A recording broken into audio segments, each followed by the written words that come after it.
नवाज खोखर साहब, यकीनन पाकिस्तान की सूरत हाल पर आप बड़ी गहरी नज़र रखे हुए हैं एज एन इंडिपेंडेंट पॉलिटिशियन। बड़े अरसे से आप बहुत सारी चीज़ों की निशानदेही कर रहे हैं, जहाँ पे गलतियां हैं उनकी आप वाज़े तौर पर निशानदेही कर रहे हैं। अब आपको इस एपीसी, जिस तरह मौला बख्श चांडियो साहब ने कहा कि बहुत पहले बुला लेनी चाहिए थी, बट देर आए दुरुस्त आए, आपको क्या लगता है कि इससे चीज़ें बेहतरी की तरफ निकल सकती हैं, ख़ासतौर पर सियासी अदम इस्तेहकाम और मुआशी जो इस वक्त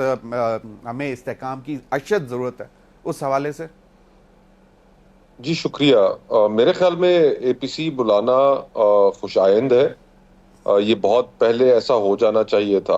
तकरीबन पिछले 10 सालों से साकिब निसार साहब जिस वक्त से चीफ जस्टिस रहे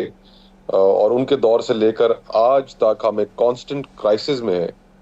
और इस सारे क्राइसिस की बहरान की जो कीमत है वो निज़ाम तो अपनी जगह पर, सियासतदान अपनी जगह पर अदा कर रहे हैं, लेकिन सबसे बड़ी कीमत इस मुल्क के अवाम अदा कर रहे हैं। महंगाई की सूरत में अदा कर रहे हैं, बदअमनी की सूरत में अदा कर रहे हैं। अभी इस मुल्क में अगर हम अपने इश्यूज को सामने रखें तो सबसे मेरे ख्याल से इम्पोर्टेंट मसला एक दहशतगर्दी का भी है, और सरे फहरिस्त यही मसला है, लेकिन इसके ऊपर अभी तक मुल्क में कोई कंसेंसस नहीं है। और वजीर आजम ने एपीसी बुलाने का कहा था जब ऑपरेशन अज़्म इस्तेहकाम का ऐलान हुआ।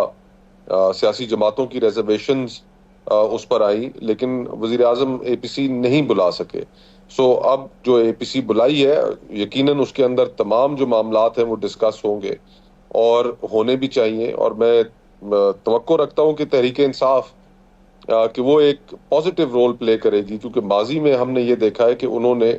बाकी पॉलिटिकल पार्टीज के साथ एंगेज करने से गुरेज किया है। बड़े बड़े इस मुल्क के ऊपर मुश्किल वक्त भी गुजरे हैं, जिस तरह उन्हीं के दौरे हुकूमत में पाकिस्तान भारत जंग का समा बन गया, लेकिन उस वक्त भी उन्होंने दीगर सियासी जमातों के साथ, उस वक्त की अपोजिशन के साथ बैठना गवारा नहीं किया।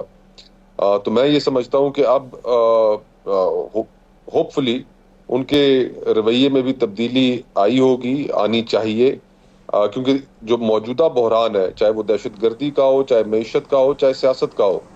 इससे मिल बैठ कर ही निकला जा सकता है। अपनी अलग अलग 1.5 ईंट की मस्जिद बनाकर हम मुल्क की न खिदमत कर रहे हैं, बल्कि मुल्क को मजीद मसाइल की तरफ धकेल रहे हैं। मुस्तफ़ा नवाज खोखर साहब, आपको क्या लगता है कि बिलावल भुट्टो ज़रदारी साहब अगर 25 अक्टूबर से पहले ये आईनी तरामीम चाहते हैं तो उसमें क्या फ़ायदा, और 25 अक्टूबर के बाद अगर होती हैं तो उसमें क्या परेशानियां हो सकती हैं? 25 अक्टूबर इज़ द डे जहां पे हमारे ऑनरेबल चीफ जस्टिस साहब का कहा जा रहा है कि वो आखिरी दिन है सुप्रीम कोर्ट में उनका। तो क्या परेशानियां आगे पीछे कुछ समझ में आती हैं चीज़ें? आपके सवाल में ही जवाब छुपा हुआ है। 25 अक्टूबर आपने जैसे कहा, काजी फाइज ईसा साहब जो इस वक्त चीफ जस्टिस हैं पाकिस्तान के, उनकी रिटायरमेंट की तारीख है, और अगर उनकी रिटायरमेंट के बाद एक कॉन्ट्रोवर्शियल मुतनाज़ा आईनी तरमीम लाने की कोशिश की जाएगी, तो जो सुप्रीम कोर्ट है जिसके ऊपर फ़िलहाल प्रैक्टिस एंड प्रोसीजर बिल के अंदर अमेंडमेंट करके जो कंट्रोल है काजी फाइज ईसा साहब का, वो ख़त्म हो चुका होगा, और उस वक्त फिर हुकूमत को मुश्किलात पेश आएंगी इस आईनी तरमीम के हवाले से। तो ये हुकूमत में शामिल जमातों का ख्याल यही है कि काजी साहब की रिटायरमेंट से पहले आईनी तरमीम हो जाए। जो कल परसों 63A का फैसला आया, गो के बंदयाल साहब ने जो ये फैसला किया था, मुनीब साहब की जो राय थी उस फैसले के मुतालिक, मैं खुद भी उससे ज़ाती तौर पर मुत्तफिक नहीं हूँ, लेकिन उसकी जो टाइमिंग है इस फैसले की, वो टाइमिंग ऐसी है कि जो आईनी तरमीम के रास्ते में रुकावटें हायल थीं, अब बहुत हद तक दूर कर दी गई हैं। अगर हुकूमत के पास नंबर्स पूरे नहीं हैं तो अब उनको आज़ादी हासिल हो गई है इस फैसले के बाद कि वो दीगर सियासी जमातों से उनके मेम्बरान तोड़ सकें, उनको ख़रीद सकें, और इस आईनी तरमीम के हक़ में ज़ोर ज़बरदस्ती वोट डलवा सकें। सही। ये बात सिर्फ मैं नहीं कह रहा, बल्कि मुख्तलिफ जमातों के जो सरबराहान हैं, मिसाल के तौर पर अख्तर मेंगल साहब ऑन रिकॉर्ड हैं कि आईनी तरमीम जब पेश की जा रही थी, की कोशिश की जा रही थी, हफ्तों इस्लामाबाद के अंदर सेनेट और कौमी असम्बली के मेम्बरान को भेड़ बकरियों की तरह महबूस करके रखा हुआ था। किसी को उसके ड्राफ्ट का इल्म नहीं था, किसी शिक का इल्म नहीं था कि किसके ऊपर ان ممبران سے ووٹ لیا جا رہا ہے، ان سے مہر لگوائی جا رہی ہے،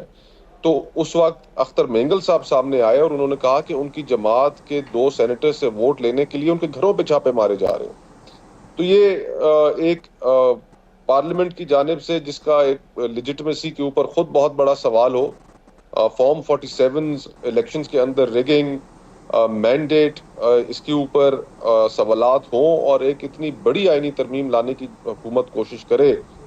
کہ جس سے بنیادی سٹرکچر ہماری عدالتوں کا تبدیل ہو جائے، نظام انصاف کا تبدیل ہو جائے، تو پھر اس کے اوپر سوالات بھی اٹھیں گے، وہ متنازع بھی ہوگا، اور وکلا تنظیمیں جس طرح ابھی پورے ملک میں ری ایکشن دے رہی ہیں،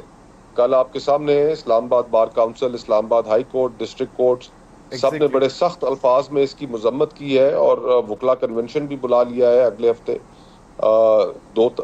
اگلے ہفتے منڈے کو وکلا کنونشن اسلام آباد میں رکھا ہے۔ تو تمام وکلا کمیونٹی، لیگل فٹرنیٹی، انڈیپینڈنٹ لوگ وہ بھی یہی سمجھتے ہیں کہ یہ انڈیپینڈنس آف جوڈیشری کو ختم کرنے کی ایک کوشش ہے۔ ایگزیکٹو حکومت عدلیہ کو تابع کرنا چاہتا ہے، عدلیوں کے فیصلوں پہ عمل نہیں کرنا چاہتا، تو یہ صورتحال اس طرح کی ہمارے سامنے موجود ہے۔ انفارچونیٹ ہے کہ یہ بحران در بحران ہے اور ختم ہونے کا نام نہیں لے رہا۔ تو ہم توقع یہی کر سکتے ہیں کہ حکومت اس راستے پہ نہ چلے، اور اگر کرنا بھی ہے کچھ تو اس کے لیے ایک براڈر کنسنسس کرے،